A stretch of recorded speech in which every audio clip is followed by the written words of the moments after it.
siguiente conferencia es acerca de los espectros de diseño sísmico, un tema muy interesante para los que nos dedicamos a diseñar puentes. Nuestro conferencista es el doctor Eduardo Pérez Rocha. Él es ingeniero en geofísica en el en la UNAM. Sus estudios de posgrado es una especialidad en ingeniería sísmica y dinámica estructural en la Escuela Superior de Ingeniería de Caminos, Canales y Puertos de la Universidad Politécnica de Barcelona. Hizo una maestría en mecánica de suelos en la Facultad de Ingeniería de la UNAM. Hizo un doctorado en ingeniería en la Facultad de Ingeniería de la UNAM. Como docencia es profesor de asignatura nivel A en física de las ondas en la Facultad de Ingeniería. En la investigación fue coordinador de Ingeniería Sísmica del Centro de Investigación Sísmica de la Fundación Javier Barros Sierra. Actualmente es investigador nivel L del Instituto de Investigaciones Eléctricas en Cuernavaca, Morelos. Ha publicado más de 30 revistas internacionales, 6 tesis dirigidas, es investigador nacional. En el Instituto de Investigaciones Eléctricas ha trabajado en proyectos relacionados con interacción suelo-estructura, peligro sísmico y riesgos naturales de estructuras del sector eléctrico. Muchas gracias. ¿Tienes apuntador, perdón?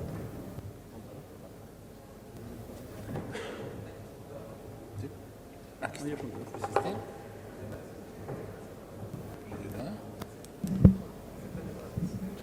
Muchas gracias. Bueno, pues muy amables, buenas tardes. Quiero agradecer al comité organizador por esta invitación y pues muchas gracias a ustedes por estar presentes. Bueno, es para mí un honor presentar este tema, el espectro de diseño sísmico de la Comisión Federal de Electricidad. Me toca presentarlo a mí, pero detrás de este trabajo hay pues, decenas de personas, entre colaboradores, revisores, el comité editorial. Entonces, es un trabajo conjunto. Pues quisiera iniciar esta presentación con los siguientes antecedentes, es ver la versión del Manual de Diseño por Sismo de la Comisión Federal, del Manual de Diseño de Obras Civiles, versión 1993 y la versión 2008. Entonces, en la versión 93 hay 3 puntos que son interesantes. El primero, comentado por el doctor Esteban, que me precede, es de la regionalización sísmica, que presenta 4 zonas sísmicas, la zona A, B, C y D, empezando por la de menor intensidad, que es la zona A, y terminando en la zona D de mayor intensidad. Eso se nota en el mapa arriba a la izquierda, es una zonificación que fue muy bien vista, muy popular y de un uso multidisciplinario, desde protección civil hasta el diseño de estructuras. En la segunda figura a la derecha, en la parte superior en verde, se muestra la microzonificación sísmica. Fue un criterio para clasificar el terreno en terrenos tipo 1, 2 y 3, a diferencia de la Ciudad de México, en donde los suelos se clasificaban o el terreno como terreno firme, transición y zona de suelos blandos o zona de lago. En el Manual de Obras Civiles, que es de carácter nacional, el terreno se clasifica como terrenos 1, 2 y 3, dependiendo de su capacidad de amplificación dinámica. Más que qué tan blando es el suelo, qué tanta capacidad tiene de amplificar las ondas sísmicas. Esta clasificación se hizo en términos del periodo del terreno, que es la variable en el eje horizontal, en las abscisas, y en las ordenadas, la velocidad de propagación de ondas de corte de un estrato equivalente para caracterizar al suelo, que se idealizaba como un medio estratificado. Entonces, como producto de una regionalización sísmica de 4 zonas y 3 tipos de terreno, la colección de espectros de diseño sísmico para 1993 constaba de 12 espectros de diseño, algunos de ellos con la característica de zonas de alta sismicidad, las zonas C y D, carecían de rama ascendente, empezaban directamente de la meseta. Para las zonas A y B de baja sismicidad tenían una rama ascendente, una meseta y una rama descendente. Estos espectros fueron de muy fácil construcción, Era relativamente sencillo, había ambigüedades, pero relativamente sencillo ubicar el sitio de interés en este mapa de la República, salvo ciertos puntos ambiguos. En general era una tarea sencilla. Clasificar el tipo de terreno, bueno, presumía que se haría una exploración, que se obtendría el periodo del terreno y que se sabría cuál era la velocidad de propagación de ondas equivalente, característica o representativa del medio estratificado. Bueno, no fue difícil hacer uso de esta carta, incluso sin exploración. Se caracterizaba por intuición, se decía, pues este es un terreno típico de dos, algunas veces se reconocía que podría ser 3, pero no tenía mayor complejidad. El gran paso, el gran reto fue pasar a la versión 2008, tratando de cubrir las limitaciones que se observaron durante 15 años en esas normas, en estas recomendaciones del Manual de Diseño de Obras Civiles, el capítulo de diseño por sismo. La primera fue el hecho de tener zonas sísmicas, la regionalización. ¿Por qué? Por ejemplo, pasar de zona C o de zona B a zona C implicaba un factor de 2 en el coeficiente sísmico. Era la diferencia de intensidades entre las zonas C y B era muy grande. Entonces, si el sitio de interés estaba en esa región en donde se puede tener una interpretación ambigua, si el sitio es efectivamente de la zona C o es de la zona B, pues había mucho de por medio, sobre todo a nivel económico y a nivel de seguridad estructural. Entonces, para terminar con esas ambigüedades, pues se pidió un mapa continuo, como el que comentaba el doctor Esteban, un mapa continuo en donde las intensidades tuvieran variación continua dentro del territorio nacional. Y con los recursos de cómputo que ya había para 2008, era muy sencillo, proporcional, junto con la versión impresa y digital del Manual de Obras Civiles, pues un software que permitiera identificar el sitio, ya sea por coordenadas o haciendo clic con el mouse, con el ratón, entonces identificar el sitio y obtener el movimiento del suelo. Por otra parte, también estaba la clasificación del terreno, haciendo uso de unas tablas de factores que se interpolaban a partir de, como dije, de unas tablas, o bien entrando en estos contornos que se muestran en la parte derecha de la figura. Se determinaban factores del comportamiento del suelo, factores de amplificación del suelo. Unos tenían que ver con la amplificación de ir de roca a suelo, que le llamaban factor de sitio, y otro que tenía que ver cómo se amplificaba la aceleración máxima del terreno hacia la aceleración máxima espectral, le llamaban factor de respuesta, y otros parámetros de menor importancia, pero con ellos se construían, se caracterizaba el tipo de terreno mediante estos factores y se construía directamente el espectro de diseño. El espectro de diseño se propuso de 4 ramas. La cuarta rama, porque a diferencia de los espectros del 93, en esta cuarta rama sí se tendía correctamente al desplazamiento máximo del suelo. Es una restricción física. Entonces, en la versión de 1993 y sus versiones contemporáneas a nivel mundial, los espectros de diseño carecían de esa restricción física. A periodo largo, el espectro de desplazamiento tiende a infinito. Entonces, con esta nueva versión, en el 2008, tomada del Reglamento de Construcciones del Distrito Federal, que le precede en 4 años, que salió en 2004, pues ya a periodo largo los espectros de diseño tienden correctamente al desplazamiento del terreno.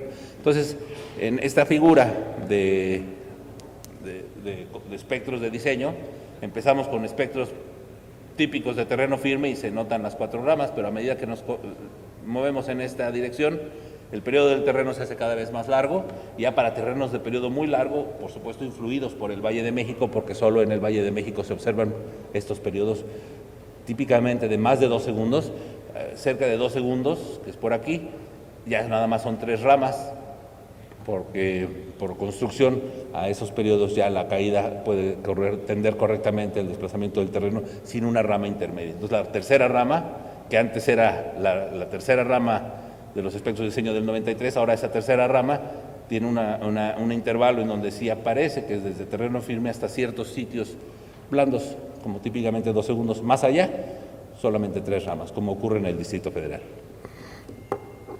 Bueno, conviene mencionar que estos espectros de diseño están asociados a un criterio óptimo, que fue un comentario, parte de la plática que nos presentó el doctor Esteva.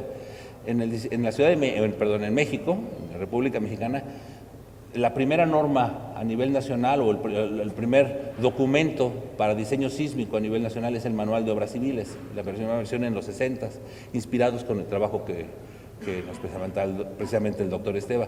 El primer mapa de peligro sísmico a nivel mundial, precisamente, lo calculó el doctor Esteva. Entonces nos ha mostrado ese mapa y con eso se construyó el primer manual de diseño sísmico para la República Mexicana. El primer, con su carta de regionalización y con sus indicadores de intensidad.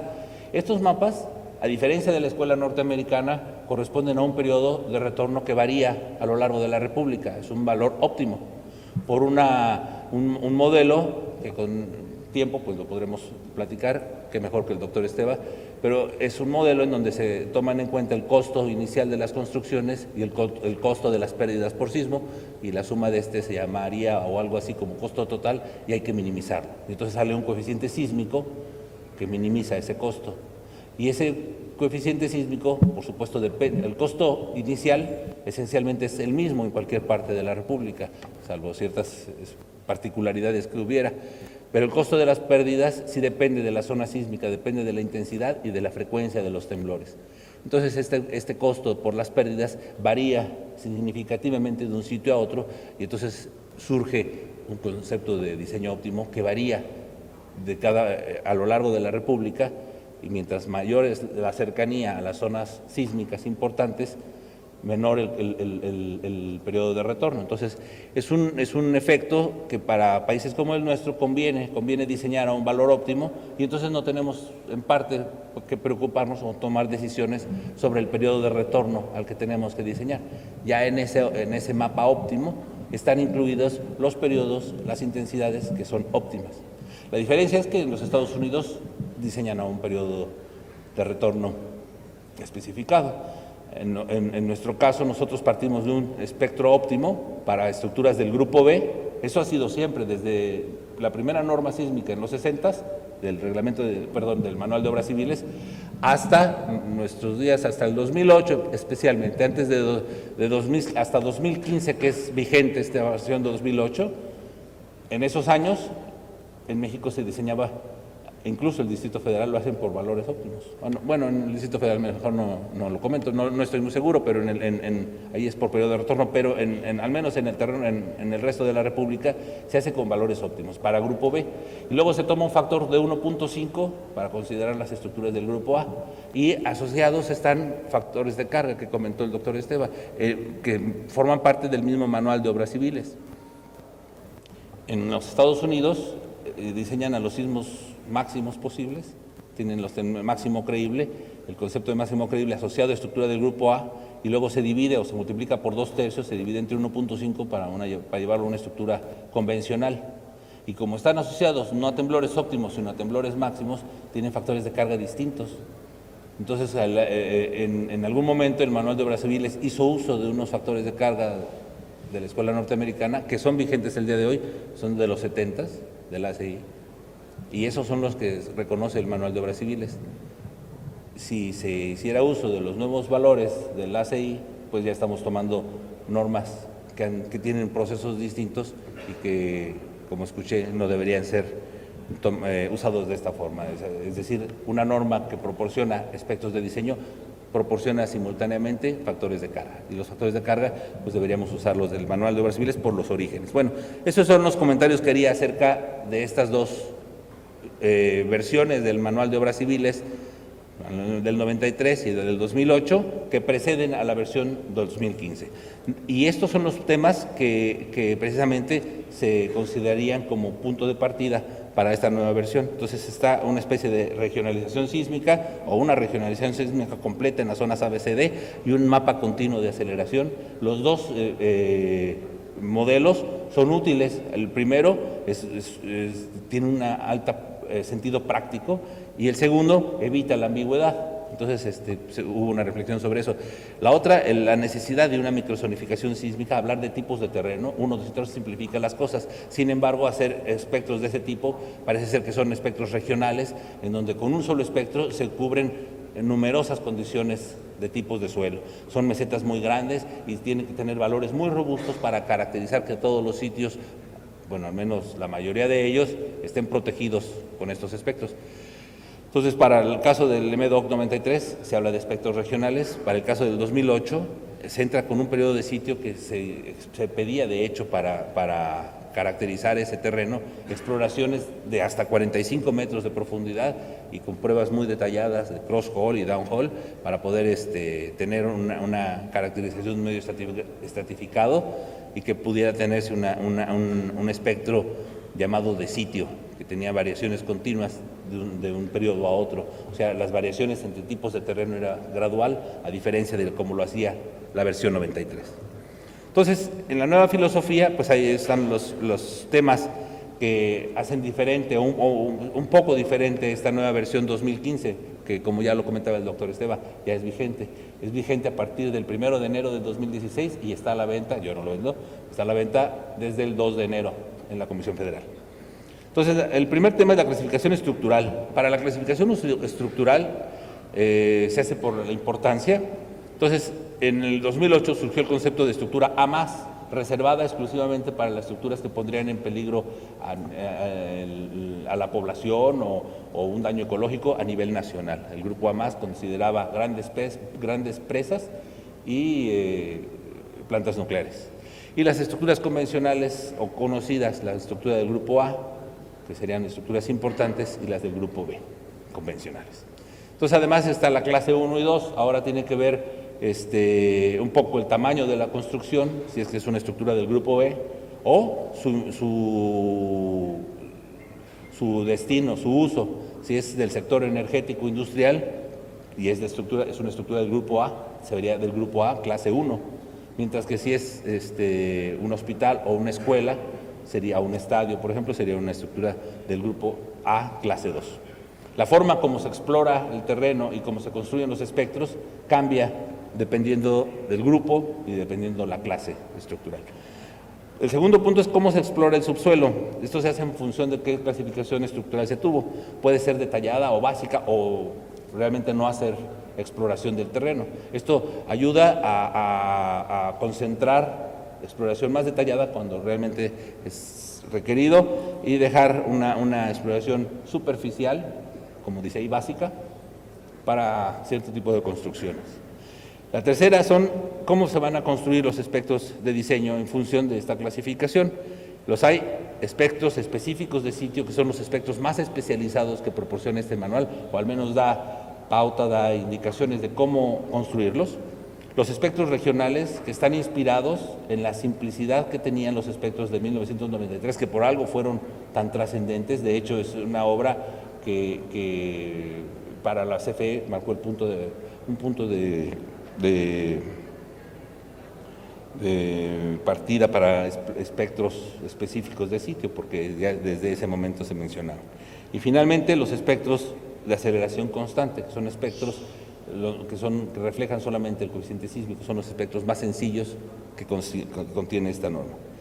Y de estos espectros de diseño se puede decir que son espectros transparentes, como surgieron en 2008, perdón. Estos espectros transparentes no tienen factores ajenos al peligro sísmico, especialmente la sobreresistencia. Esto es un comentario que haría. A partir del año 2004 o antes del año 2004, todas las normas mexicanas, ya sean del reglamento del Distrito Federal o reglamentos estatales o municipales fuera del Distrito Federal, el manual de obras civiles y algunos otros por ahí, tienen sus amplitudes divididas por un factor de 2 que se atribuyen a un efecto de sobreresistencia. Es una forma clásica, una tendencia en la forma de construcción que lleva a una sobreresistencia típica de al menos 2. Entonces los espectros se han dividido en estas versiones en forma implícita, traen un factor de sobreresistencia y esto se ha mantenido desde los orígenes de la ingeniería sísmica, que ya nos ha comentado el doctor, hasta el año 2004. En el año 2004 se decidió en el reglamento del Distrito Federal que los aspectos de diseño ya no fueran con esta reducción implícita, entonces hacerlo transparente, que reflejen realmente el nivel de peligro sísmico y después, dependiendo de la estructura, se haga una reducción por sobreresistencia y ductilidad y quizás por un cambio en amortiguamiento por algún otro concepto. Entonces, dejar que la construcción de los espectros de diseño sea transparente, es decir, que el producto final, un espectro de diseño, refleje realmente cuál es el nivel de peligro sísmico. Si nosotros viéramos una norma mexicana anterior al 2004, deberíamos casi seguramente multiplicar por 2 para ver las intensidades reales de los sismos que se trata de proteger, porque está implícita un valor de sobreresistencia, a menos que durante la aplicación del espectro se diga estos espectros hay que dividirlos por un factor de sobreresistencia, entonces la sobreresistencia tendría un tratamiento explícito, pero esto solo ocurre para normas posteriores a 2004. Bueno, otro de los conceptos que tienen estos espectros de diseño es tender correctamente al desplazamiento del terreno. Esto ya desde 2008 se manejaba, y finalmente que los espectros sean de servicio y colapso, al menos para edificios. Entonces, en esta tabla se resume cuál es la clasificación estructural. Está la clase 1 y la clase 2 y los grupos A más, A y B, perdón. Entonces, en el grupo A más tenemos todas las estructuras de gran importancia del sector energético o industrial. Entonces, en esta última etapa de la elaboración de la versión 2015, la nueva versión del MDOC, ya entró Pemex a tomar parte en este consenso sobre los nuevos aspectos de diseño, y decidieron que las refinerías también son parte de las estructuras del grupo A+. Entonces, refinerías, tanques de almacenamiento de gas natural licuado, quizás algunas termoeléctricas, por supuesto grandes presas y plantas nucleares, son estructuras del grupo A+. Entonces, el grupo A, el A1 pertenece o se relaciona con el sector energético industrial, algunas plantas de generación, subestaciones eléctricas, por ejemplo, si son del grupo A1, o plantas industriales. O si no se relacionan con el sector energético o industrial, por ejemplo, escuelas y hospitales serían del grupo A2. Siendo del grupo B, serían B1 las estructuras grandes, que tienen altura mayor de 13 metros o que en área tienen un área mayor en planta de 300 metros. Si las estructuras son pequeñas, es decir, simultáneamente son de menores de 13 metros y con un área menor de 300 metros cuadrados, entonces se considera una estructura del grupo B2. Entonces, la exploración del tipo de terreno obedece a esta clasificación. Para las estructuras A+ y A1, la exploración del terreno debe ser detallada, es decir, deben obtenerse propiedades dinámicas de un perfil estratigráfico, es decir, el suelo se idealiza como un medio estratificado y hay que obtener, a producto de la exploración, obtener los parámetros de este medio estratificado, que esencialmente son los espesores, la velocidad de propagación de ondas de corte, densidad de masa y amortiguamiento, serían los parámetros. El producto de esta caracterización del terreno sería precisamente un medio estratificado. Para estructuras del grupo A2, hospitales y escuelas, o B1, edificios de oficinas o vivienda, la exploración debe ser básica, al menos. Determinación del periodo, velocidad de ondas de corte y espesor del depósito idealizado como un manto homogéneo. Entonces, el suelo se idealiza como un manto homogéneo, su carácter estratigráfico se pierde, se disuelve, de ahí se saca un medio estratificado equivalente, cuyo espesor es la suma de los espesores de los estratos, y la velocidad de propagación y el periodo del terreno son medidas representativas o parámetros equivalentes del suelo. La caracterización del terreno es mediante tipos de terreno 1, 2 o 3, igual que en el 93. Y para estructuras del tipo B2, es decir, estructuras convencionales pequeñas, no se requiere exploración. Y entonces la caracterización del terreno es suelo general. Entonces, para la exploración y caracterización del terreno se tiene, por ejemplo, para las estructuras A+ y A1, se hace un método directo de 30 metros, una exploración directa o con métodos directos por lo menos de 30 metros, mediante barrenos de exploración. Son pruebas de cross-hole, down-hole, sonda suspendida, cono sísmico, dilatómetro o algunas otras pruebas que tienen contacto, son pruebas directas. La determinación de pesos volumétricos y de amortiguamiento se recomiendan de pruebas dinámicas de laboratorio. Entonces es una prueba directa de al menos 30 metros. Ahora, ese es en el momento en que se encuentra roca, por lo menos a 30 metros, hasta 30 metros. Si se encuentra a menos de 30 metros o hasta 30 metros, se tiene esta condición, hay una exploración de métodos directos. Si no se encuentra roca, se analizan dos estratigrafías. Se tendrán que considerar la presencia de roca, ¿sí? Imponer la presencia de roca hasta donde haya llegado la exploración, mínimo hasta 30 metros. Se puede optar por explorar mayor profundidad y eso llevaría a poner la roca a mayor profundidad. Esto tiene un beneficio porque con ello se controla la amplitud espectral. Mientras más profunda es la roca, menor es la amplificación espectral.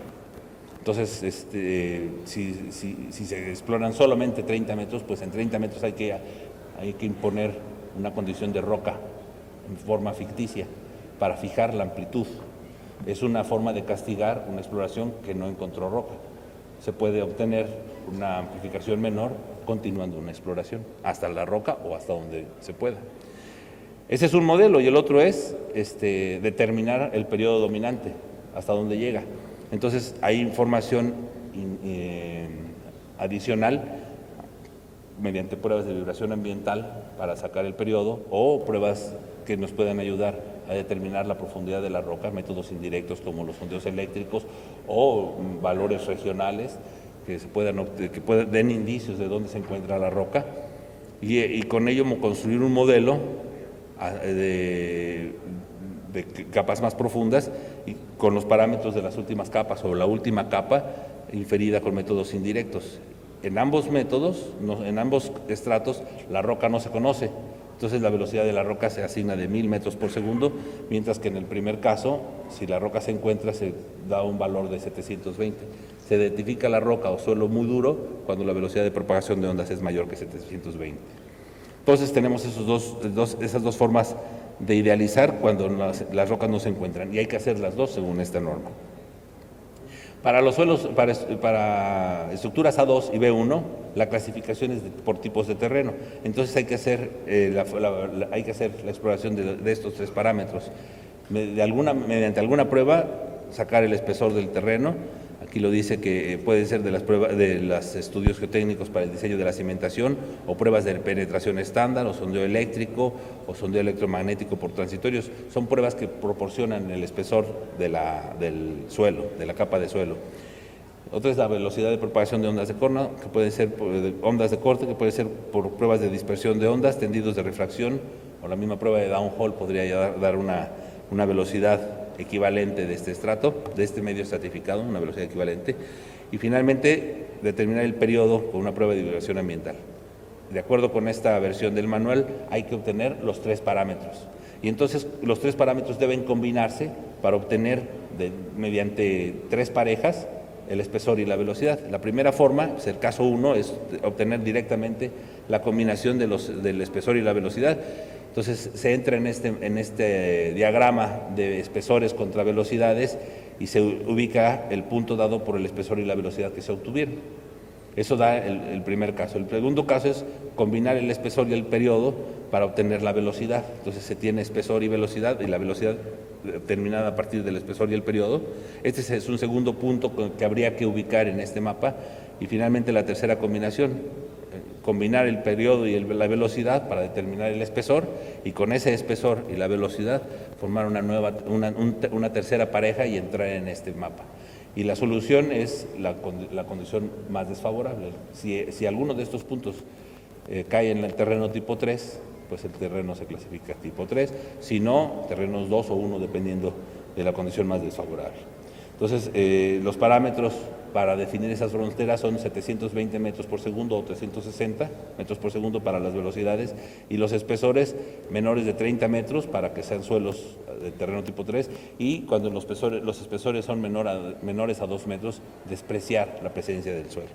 Para las estructuras del grupo B2 no se requiere especificar el tipo de terreno. Entonces, el peligro sísmico en roca. Esto existe en la versión de variación continua en el programa Prodicis. El programa Prodicis es un software que acompaña a esta nueva versión, inspirada en la versión 2008. Uno llega con las coordenadas del sitio de interés o a través de una localización con el mouse para determinar el sitio. Este mapa, esta ayuda permite ubicar el sitio y determinar la aceleración máxima del terreno, que puede haberla de dos maneras. Una es el nivel de referencia, que se llama. El nivel de referencia es un nivel que se ha especificado de esta forma, con este nombre, nivel de referencia, que es el mismo al que se tenía en la versión 93 y en la versión 2008, es el valor óptimo. De hecho, en el 93 era el único valor, no tenía ni nombre, no se le decía nivel de referencia o espectro óptimo.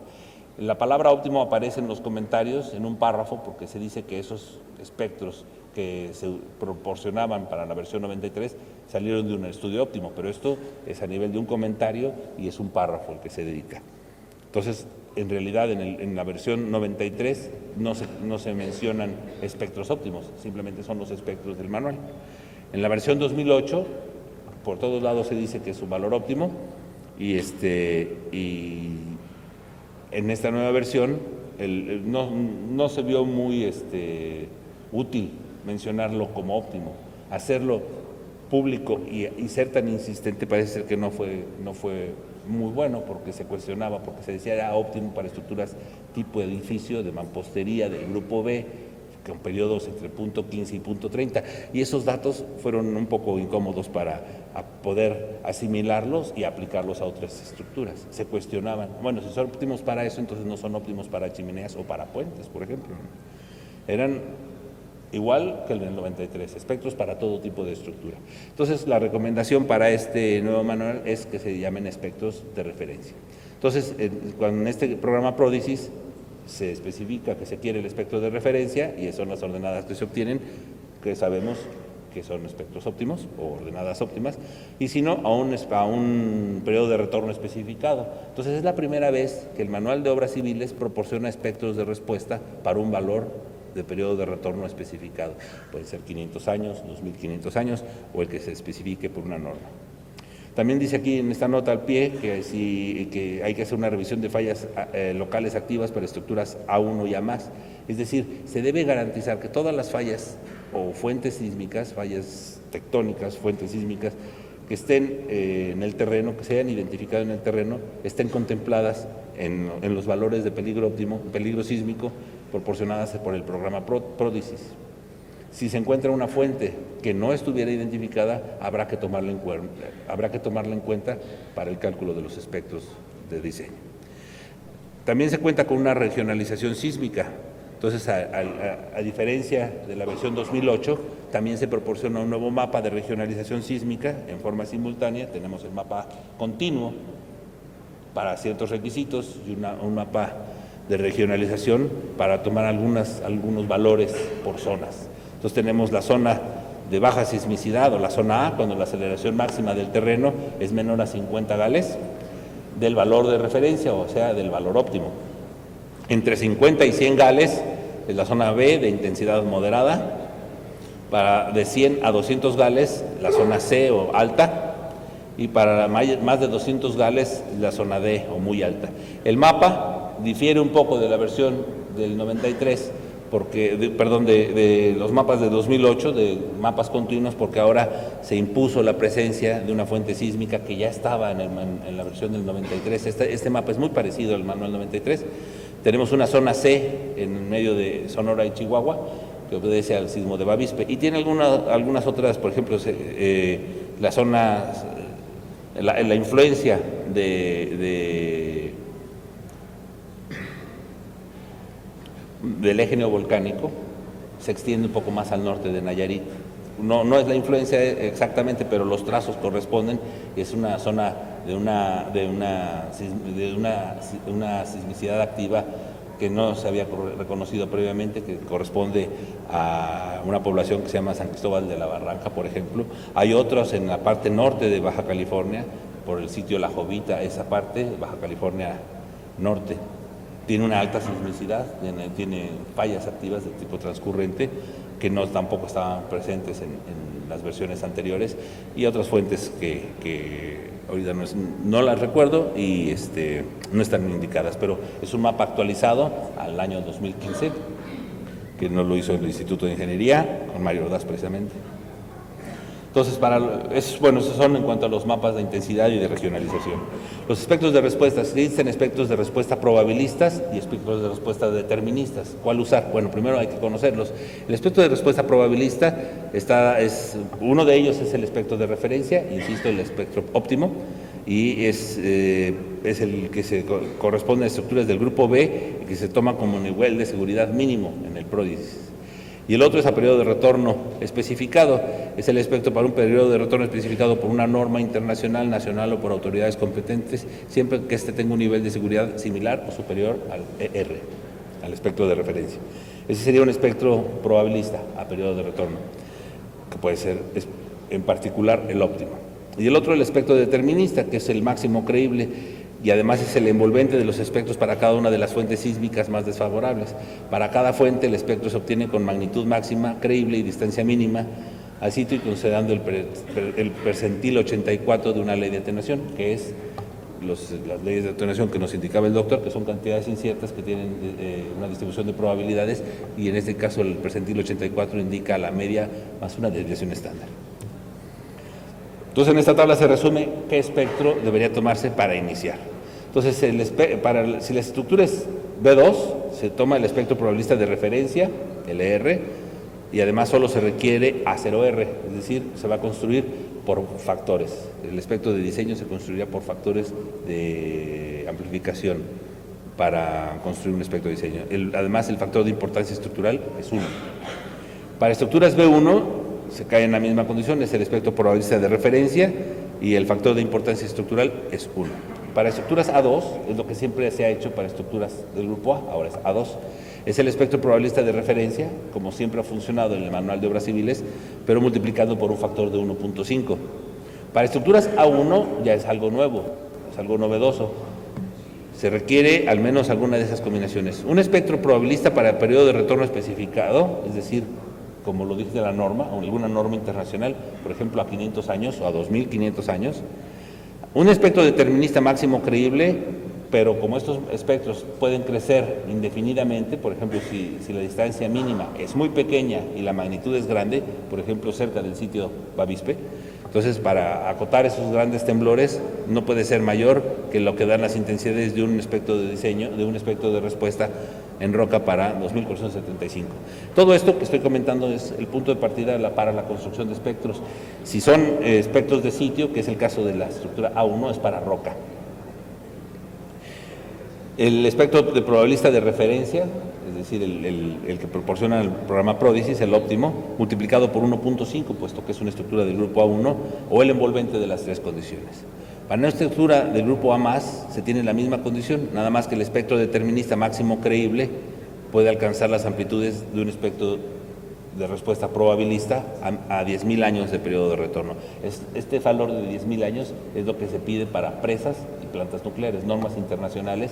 Usualmente para la construcción de estas obras el Banco Mundial apoya con dinero, y para poder hacerlo se pide un criterio de periodo de retorno de 10.000 años. Eso es una norma internacional para este fin. Entonces, la forma del espectro de diseño es de 4 ramas, como fue en la versión 93, perdón, en la versión del 2008. ¿Y cómo se construyen? Bueno, la primera, para estructuras A+ y A1. Entonces, se fija un sitio, se obtiene el espectro de peligro sísmico y se obtienen acelerogramas que cumplan con el contenido energético de un espectro de peligro uniforme. Es una forma conservadora, puesto que este espectro está formado por la participación de varias fuentes. Una forma rigurosa sería desagregar todas las fuentes que participan para esta forma espectral, y para cada uno de estos temblores, algunos temblores específicos, se construirían acelerogramas sintéticos. Sin embargo, por simplicidad y siendo conservador, con el que cumplan con este espectro, el manual los da por representativos. Construir acelerogramas sintéticos que cumplan con un espectro de peligro uniforme, ya sea probabilista, determinista o como sea, en el sitio. El segundo paso es calcular las funciones de transferencia, o el tercer paso, dice aquí, calcular las funciones de transferencia del sitio. Ya, dado que se tiene el medio estratificado, calcular la respuesta como si los valores que se dieron en las medidas del medio estratificado, espesores, velocidades, etcétera, fueran deterministas. Y además se puede considerar las incertidumbres en los parámetros, entonces sacar la función de transferencia media y media más desviación estándar. Y con esas funciones calcular la respuesta de los acelerogramas que se tienen en roca como si fueran en la base de esta estratigrafía. Entonces, calcular los acelerogramas sintéticos en la superficie del suelo. Esto sería para cualquier fuente que se haya identificado. Pueden ser espectros probabilistas o deterministas para varias fuentes. Entonces, para cada uno de los temblores que se haya especificado, construir acelerogramas sintéticos en la superficie del suelo. Y después calcular espectros de respuesta lineales y no lineales, de respuesta estructural, lineales y no lineales, a fin de poder obtener los valores medios. En este caso, las familias son de 10 acelerogramas, pues 10 espectros de respuesta uno por cada acelerograma, y después la media que se indica en rojo, y después construir los espectros de diseño para que se ajusten a esas formas espectrales que se indican a la derecha con trazos azules. En el primero se muestra con verde el espectro de peligro uniforme en roca. Entonces, con rojo son los espectros en el suelo, espectros de respuesta, y con azul los espectros de diseño. Luego, si la estructura fuera del grupo A2 o B1, se van a hacer espectros regionales. Entonces, los espectros regionales son un poco como se hicieron en el 93, pero a diferencia del 93, la aceleración máxima del suelo y el coeficiente sísmico varían como varía el peligro sísmico a lo largo de la República. Entonces, para definir la aceleración en roca, A0R, este es el parámetro con el que se entra en la construcción de estos espectros. Con el programa Prodicis se ubica el sitio y se da clic con las coordenadas o con el ratón y se obtiene la aceleración máxima en roca, A0R. O para un periodo, este sería para un valor especificado con el espectro de respuesta de referencia, el óptimo. Y ya que se tiene ese, hay que determinar el factor de sitio y el factor de respuesta para determinar A0 y C, los coeficientes A0 y C, que son la aceleración máxima en el suelo y el coeficiente sísmico. Estas cantidades se obtienen con expresiones muy sencillas que son rectas a lo largo de las zonas A, B, C y D. Entonces, en este momento, lo único que se tiene que tener es una caracterización del tipo de terreno, que fuera terreno tipo 2 o terreno tipo 3, y dependiendo de la zona sísmica en que se encuentra, sustituir en la recta correspondiente a esa zona y obtener el factor de sitio y el factor de respuesta. Entonces, el resto de los parámetros serían los periodos TA, TB, TC, K y R para construir el espectro de diseño que tiene la forma que indiqué aquí. Son los parámetros que restarían A0 y C, son los parámetros de amplitud, y los periodos TA, TB, TC y los parámetros R y K que controlan la caída de los espectros. Estos parámetros A0 y C se obtienen a partir de A0R y de formas de rectas, las ecuaciones de rectas, dependiendo de la zona sísmica. Entonces, su aplicación es muy sencilla, parece engorroso, pero son muy sencillas. Entra con A0R y se sustituye en la ecuación para la zona terreno tipo 2 o tipo 3, dependiendo en qué tipo esté, y para zonas A, B, C o D. Y los parámetros TA, TB, TC, R y K a partir de esta tabla. Ahí en esta figura se muestra cómo varían estas ecuaciones de rectas a lo largo de la República. En la primera parte, en la parte superior a la izquierda, las dos líneas más de amplitudes menores, azul y roja, son los factores de sitio, y en las curvas superiores, en verde y magenta, son los factores de respuesta. En el eje horizontal es la distancia a las fuentes, dado por la aceleración máxima en roca.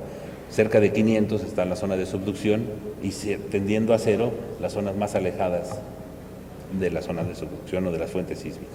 Entonces se ve que tienen una variación continua, estos factores de sitio y respuesta tienen variaciones continuas.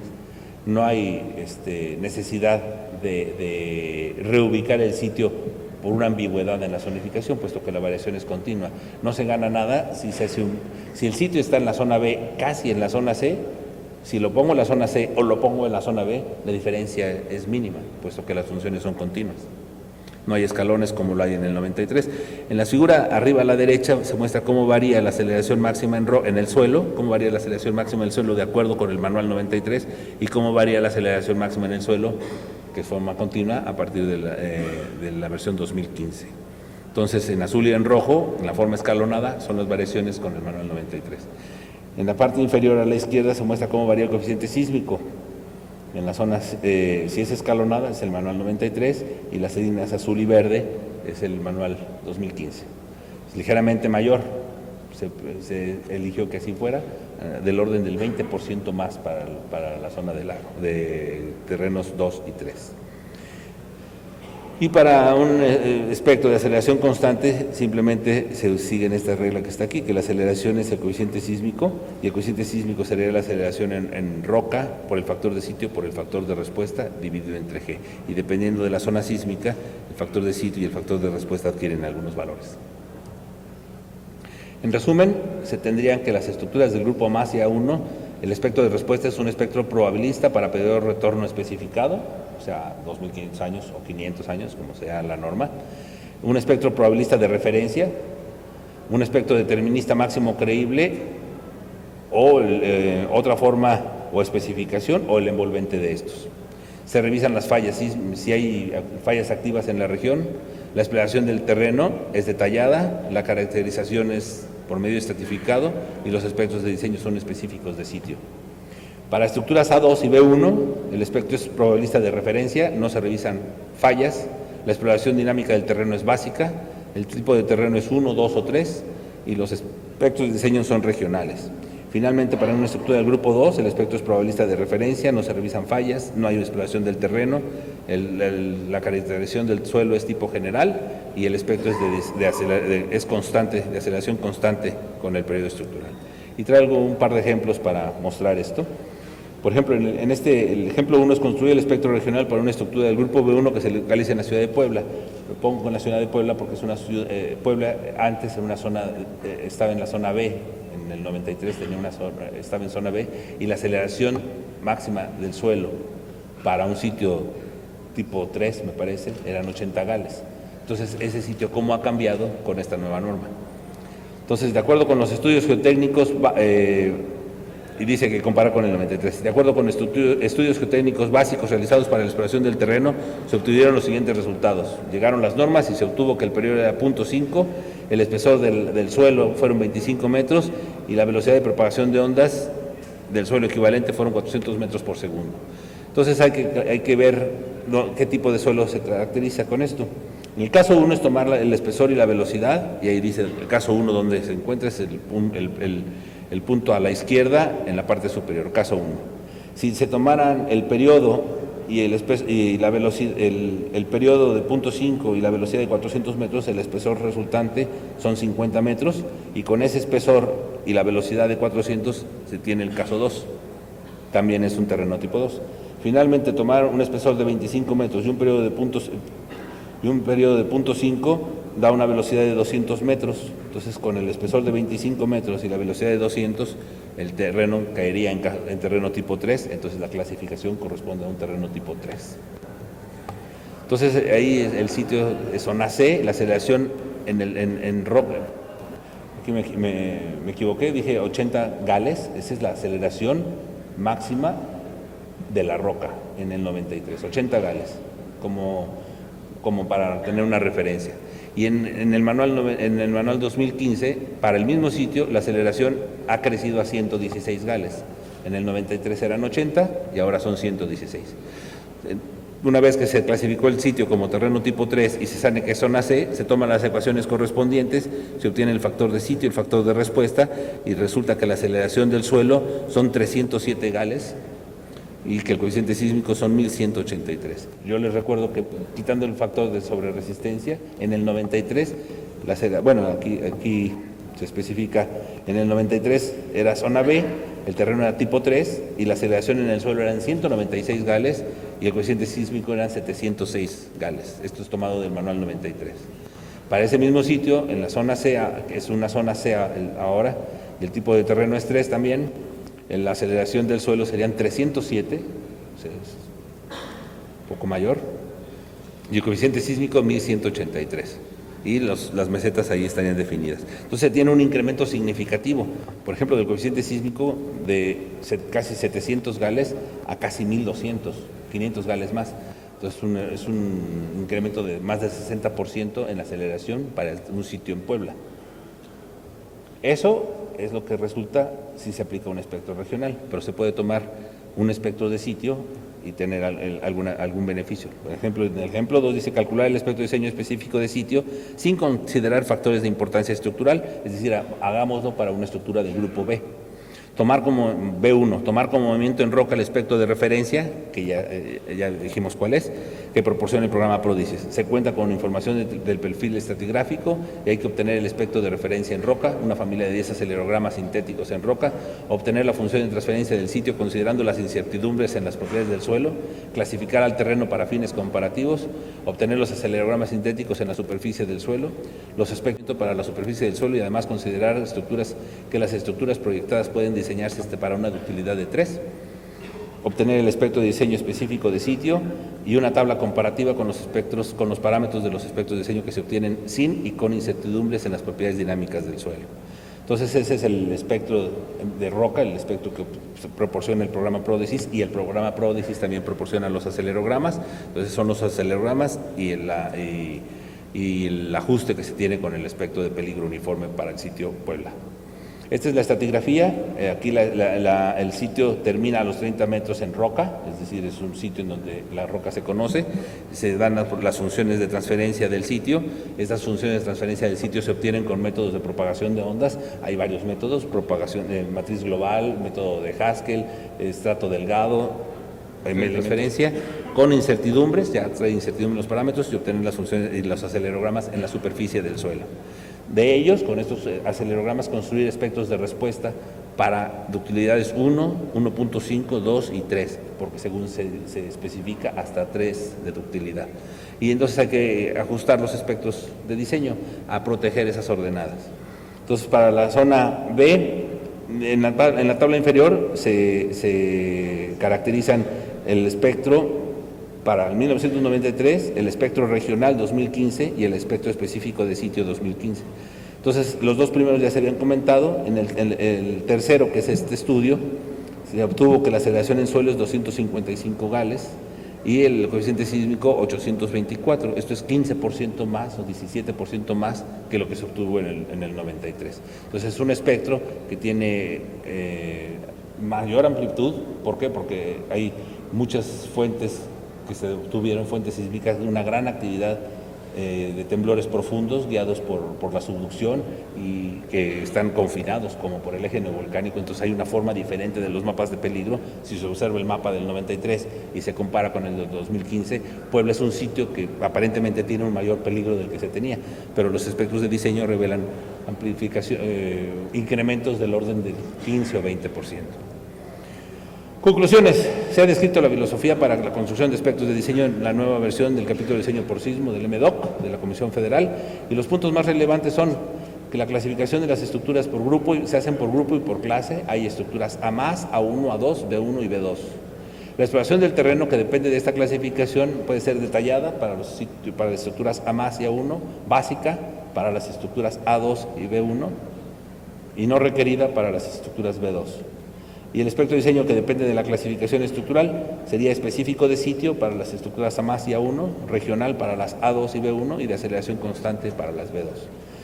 Se diseñó un ejemplo para mostrar las diferencias entre los espectros de sitio regionales y regionales para los espectros específicos de sitio, espectros regionales y los regionales de 1993.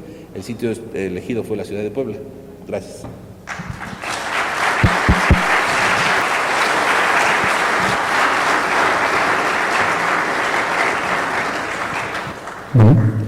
Muchas gracias, doctor. Tenemos tiempo para una pregunta nada más.